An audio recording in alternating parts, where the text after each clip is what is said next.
No one expected trouble on Deck 7, that was the first mistake. Deck 7 of the Coalition flagship Bright Concord was a neutral habitat ringworm. Low gravity, thick vegetation engineered to mimic a dozen predator homeworlds. It was where visiting alphas let their young play while negotiations dragged on. A show of trust. A show of peace. So when Alpha Krr'thak of the Varuun clans rose from his resting stone and was called unexpectedly to an emergency council session, he did what any respected alpha would do. He trusted the station.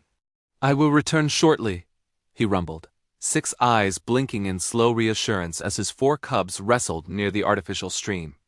"Do not leave the clearing." The cubs chirred agreement, claws clicking against stone. Krr'thak left. That was the second mistake. The Varuun cubs were apex-born.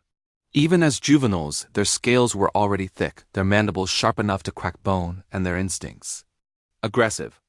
Other species young kept their distance. Even the station-S security drones subtly rerouted foot traffic away from Deck 7 whenever Varuun offspring were present. But humans didn't. Humans rarely did. When the cubs noticed the human maintenance worker crouched near the tree line, tightening a panel with a humming tool, they froze. He noticed them too. "Hey there," the human said casually, visor pushed up, sweat on his brow. "You guys lost?" The cubs hissed. The human tilted his head. "Huh, big lizards, cool." The largest cub Krr'thak took 1 step forward, puffing his throat sac in a clear dominance display. The human raised both hands. "Easy, buddy." "Not looking to fight," Krr'thak lunged. The human yelped, stumbled backward, and fell into the stream with a splash. The cubs froze again. The human sat up, soaked, blinking water out of his eyes. Then he laughed. "Okay," he said, coughing. "That's on me." The cubs had never seen prey laugh. Confused, they didn't attack again. That was the third mistake. Over the next 2 hours, the cubs explored. At first, they meant to return to the clearing. They really did. But the station was full of interesting things, moving walkways, glowing panels, strange smells, and most importantly, humans. The humans did not scream. They did not bare fangs. They did not flee. They knelt. They spoke softly. One human medic offered a nutrient bar. Krr'thak bit it in half. Another human engineer let a cub tug on the strap of her tool belt, laughing as it nearly pulled her over. Security should have intervened. But the humans kept waving them off. "They're just kids," one said. "Yeah," another added. "They're fine." By the time the station realized the Varuun cubs were no longer on Deck 7, it was already too late. The cubs found the armory by accident. A door slid open as a human trooper exited, helmet under his arm, armor half unclipped. The cubs stared. The trooper stared back. "Oh, hell," he muttered. Krr'thak sniffed the armor. Metal, oil, sweat, power. He liked it. The trooper slowly knelt. "You guys, probably shouldn't be here."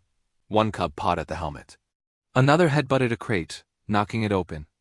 Inside were training-grade exoskeleton components, lightweight, modular, designed for rapid fitting. The trooper swallowed.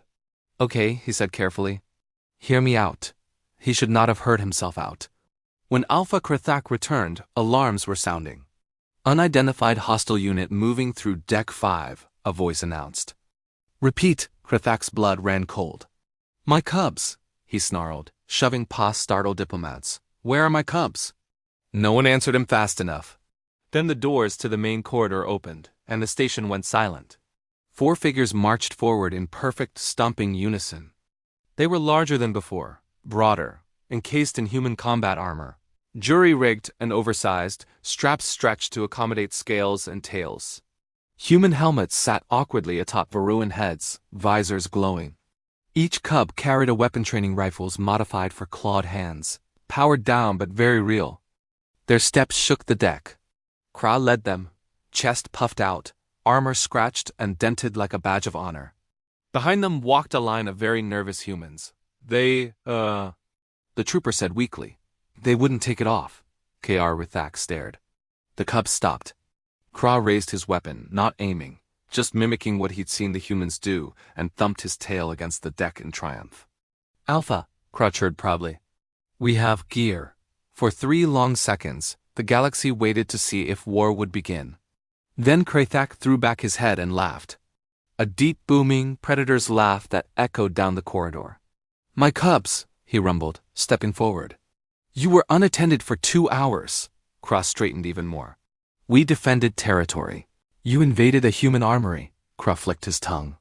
They let us. Krr'thak turned his many eyes toward the humans. They all froze.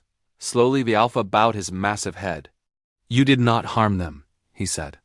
You did not cage them. No, sir, the trooper squeaked. You armed them. Training gear, sir. Krr'thak considered this. Then he spoke words that would be recorded in Coalition history.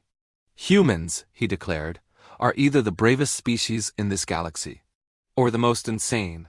A human in the back muttered, little of both, probably. The Alpha's laugh boomed again. Later, after the armor was carefully removed under much protest from the Cubs, Krr'thak addressed the council. You fear our young, he said. You label them dangerous. His gaze swept the chamber.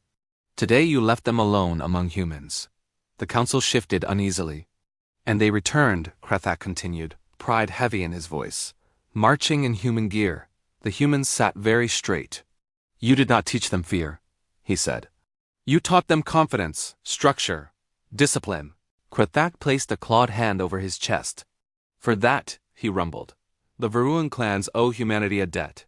From that day forward, it became station policy. Never leave Varuun cubs unattended, especially near humans, because if you did, they might come back organized, armored, and very, very proud.